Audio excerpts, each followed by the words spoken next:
obviously our third album,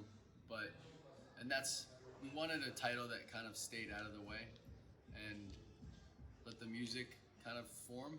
And then it almost by accident became about these 3 chapters. After we wrote the record and then recorded it, turned into this kind of story about these 3 characters, and it became divided into these 3 chapters that each one's centered around a character that was from this family, this one family, but 3 generations. So the number 3 just kept popping up. Not only, it being our third album, but then having these 3 characters. I think the 3 characters kind of emerged. We've described it like if you put a photo and you're in a dark room and then the image emerges. So we looked at the songs that we had, and there was Gloria that was in the beginning of the album, and then there was this Jimmy Sparks character at the end. And in the middle, in the song Donna, there's a mention of Junior, and it kind of fit that would be the name of this character that took up the chapter 2, the middle chapter. We thought this album would be terrible if we tried to do something so complex, so complicated perhaps. And I think first and foremost we tried to make an album that was honest and sincere and just something beautiful. Like most importantly, just songs that spoke to us, that get us high selfishly, and then afterwards it really seemed to come together in a peculiar way, a cool way. I watched Florence and the Machine's series of videos, and then I watched Beyonce's series of videos, and I thought they both brought their albums for me to a brighter, more vibrant place.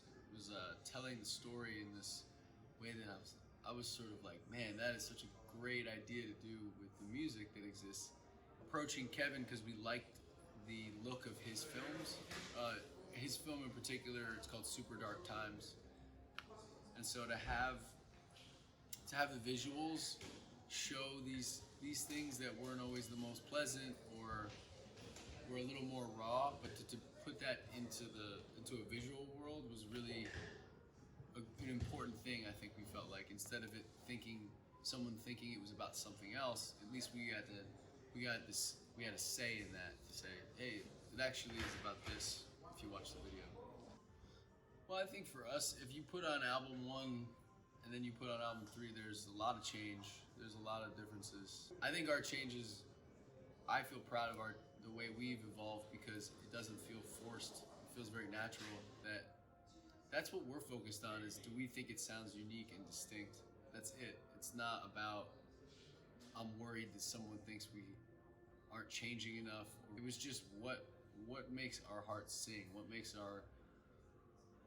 gave us goosebumps when we're recording in the studio. I think that is and how do we tell stories? How do we continue to try to tell stories? I think those were like the priorities, and it comes out in the music. And it might be subtle, like we didn't become like a synth band, like where we only play synths and electronic drums. I mean, that would be really dramatic. But I think in our own way, there's definitely a change that's happened.